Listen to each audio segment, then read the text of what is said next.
Hello everyone, अगर आप BEd करने जा रहे हैं तो आपको ये जानना बहुत जरूरी है कि बीएड में कौन से सब्जेक्ट रखना चाहिए। किस सब्जेक्ट से बीएड करने से जो है गवर्नमेंट जॉब जल्दी मिलती है, या फिर ये कहें कि कौन से सब्जेक्ट में वैकेंसी ज़्यादा आती है और आप लोग का गवर्नमेंट जॉब मिलना ईजी हो जाता है। इन सभी चीज़ों पर आज इस वीडियो में हम बात करने वाले हैं, ताकि आपको इसके बारे में अच्छे से नॉलेज हो जाए। और एक और बात बता दूं कि अगर आप बीएड करना चाह रहे हैं और बीएड कर रहे हैं तो आपको पता है कि बीएड के जो है क्लासेस हमारे चैनल पे, हमारे ऐप पर जो है चलाए जाते हैं, तो आप उसे ज्वाइन कर सकते हैं। अभी हमारा Bihar BEd first year second year का जो है पेड बैच लॉन्च हुआ है और उसको आप लोग जाके एनरोल कर सकते हैं। अगर आज आप जाकर के एडमिशन लेंगे तो आपको 40% का जो है डिस्काउंट मिलने वाला है। मैं बता दूं कि हमारे क्लासेस में आप लोगों को डेली आप लोग को लाइव क्लासेस दिए जाते हैं, साथ ही साथ में आप लोग का वीकली टेस्ट होता है, आप लोगों को नोट्स दिए जाते हैं, गेस्ट क्वेश्चन दिया जाता है, ये सारी चीजें दी जाती है। तो अगर बिहार से बीएड कर रहे हो तो आप लोग ये क्लास जो है ज्वाइन कर सकते हैं। सबसे पहले तो आप लोग को ये मैं बता दूं कि कौन से बीएड सब्जेक्ट से गवर्नमेंट जॉब इजीली मिलेगी। आप लोगों को ना सबसे पहला तो है रूल जानना जरूरी है, क्योंकि जिस कॉलेज में आप एडमिशन भी लेने जाओगे बीएड का, वो लोग सही चीजें आपको बताएंगे नहीं। फर्स्ट रूल जो है ये होता है आप लोगों का कि जो ग्रेजुएशन में आपके सब्जेक्ट है, ध्यान से सुनना, ग्रेजुएशन के सब्जेक्ट पर जो है बीएड का सब्जेक्ट डिपेंड करता है। तो ग्रेजुएशन में आपने जो भी सब्जेक्ट रखा है वही सब्जेक्ट आपके बीएड में होने चाहिए। एकदम ये क्लियर रखना, क्योंकि कॉलेजेस में जाओगे ना तो वो आपको बोल देंगे चलो चलो ये हिस्ट्री ले लो, आप जो है ये इंग्लिश ले लो, हिंदी ले लो, और पता चला कि आपके ग्रेजुएशन में वो सब्जेक्ट है ही नहीं और आपको जबरदस्ती दिला करके और आपको बीएड करवा देंगे। उसका बेनिफिट आपको कुछ नहीं मिलेगा, आपका टाइम सब कुछ बर्बाद, आपकी मेहनत भी बर्बाद, लेकिन लास्ट में आपको पता चलता है कि आपका तो ना ही कॉम्बिनेशन है, ना ही बीएड आपने सही सब्जेक्ट से किया है। तो ये चीजें आपके साथ नहीं होनी चाहिए। तो फर्स्ट ऑफ ऑल आपको ये जानना जरूरी है कि आप लोगों का जो है बी ग्रेजुएशन में कौन सा सब्जेक्ट है। और अगर आप मास्टर के बेसिस पे बीएड कर रहे हो, मास्टर के आधार पे, तो मास्टर वाला सब्जेक्ट आपके बीएड में होना चाहिए। ठीक है, ये पहला रूल, ये रूल नंबर आप लोगों का 1 है, जो आप लोगों को जानना बहुत जरूरी है, कंपलसरी है। ठीक, सेकेंड रूल में आते हैं, जो रूल नंबर 2 है, जिसमें कुछ सब्जेक्ट ऐसे होते हैं जो आप लोगों के लिए बोल सकते हो कि वैकेंसी के पर्सपेक्टिव से बहुत इंपॉर्टेंट होते हैं, उसमें वैकेंसीज बहुत ज्यादा आती है। आप लोगों का जो पहला सब्जेक्ट हो जाता है वो है लैंग्वेज। वो लैंग्वेज कोई भी हो सकता है, आपका हिंदी हो सकता है, लैंग्वेज सब्जेक्ट।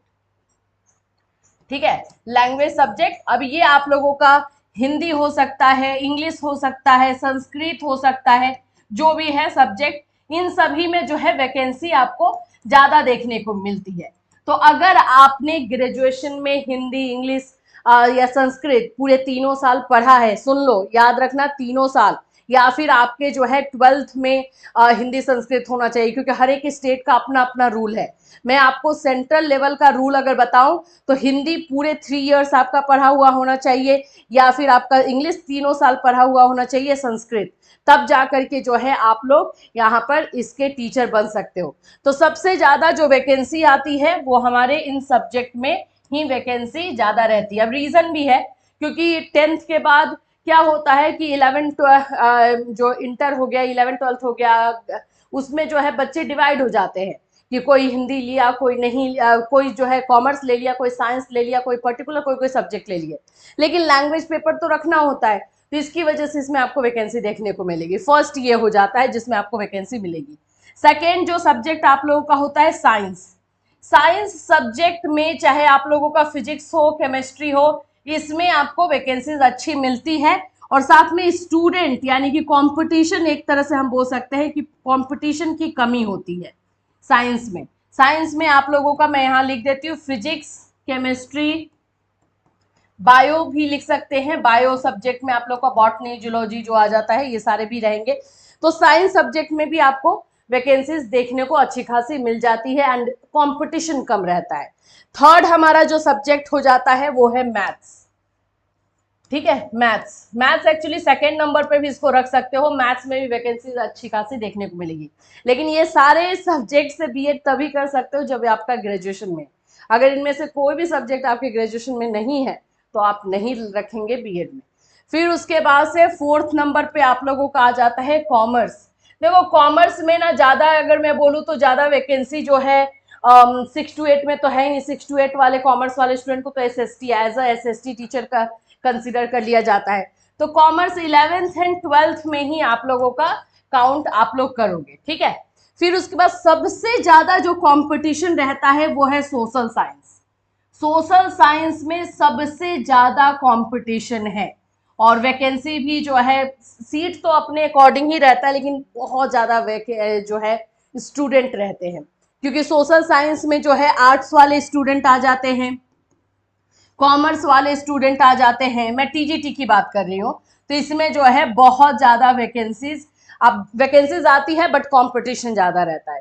तो ये पूरे बीएड के आप लोगों को सब्जेक्ट रखने होते हैं। मेथड पेपर इसको हम बोलते हैं, या पेडागोजी पेपर बोलते हैं, और इसी के बेस पे आगे चल करके आपको गवर्नमेंट जॉब मिलने वाला होता है। गवर्नमेंट जॉब का जो कॉम्बिनेशन होता है, जैसे कि अगर मैं आपको बता दूं, जैसे आप लोग का इस पे डिटेल एक वीडियो हम लोग और लेकर के आएंगे जिसमें आपको बताया जाएगा कि पीआरटी, टीजीटी, पीजीटी पोस्ट के लिए कौन कौन से क्वालिफिकेशन चाहिए, आपको किस तरह के मार्क्स लाने होंगे बीएड में, इन सभी चीजों के बारे में आपको डिटेल से एक वीडियो दिया जाएगा। तो ये पीआरटी है, टीजीटी है, और आप लोगों का पीजीटी है। इस तरह की जो है वैकेंसीज आप लोग को देखने को मिलती है। इसमें आप लोगों का डीएलएड, या फिर बोल सकते हो बीटीसी जिस नाम से जाना जाए, या जूनियर जेबीटी भी जाना जाता है। इसमें आप लोगों का बीएड, और अगर डीएलएड आपने किया है तो ग्रेजुएशन लेवल से उसमें रखा जाता है। ग्रेजुएशन लेवल पे अगर डीएलएड है तो वो भी बच्चे इसमें शामिल हो सकते हैं। पीजीटी में आपका बीएड रहता है और मास्टर रहता है, बीएड प्लस मास्टर, तो वो चीजें इसमें चाहिए होती है। तो इस तरह से बीएड आपको दिख रहा है कि दो जगहों पर है, इसीलिए बीएड के सब्जेक्ट को सही तरीके से रखना आप लोगों के लिए जरूरी है। अब इसमें क्वालिफिकेशन के साथ साथ किसमें कैसे मार्क्स आएगा, इसके लिए एक आप लोग कमेंट करना, हम डिटेल वीडियो जरूर लेकर आएंगे आप लोगों के लिए, और उसमें अच्छी तरीके से बताएंगे कि सब्जेक्ट कॉम्बिनेशन भी कैसे रख सकते हो, और आप लोगों को जो है सैलरी, बाकी पीआरटी, टीजीटी, पीजीटी से रिलेटेड सारी चीजों का इन्फॉर्मेशन आपको दिया जाएगा। आई होप ये वीडियो आप लोगों के लिए हेल्पफुल हो। अगर कोई क्वेश्चन या कोई भी क्वेरी है तो इस वीडियो में आप कमेंट कर सकते हो। Till then take care everyone.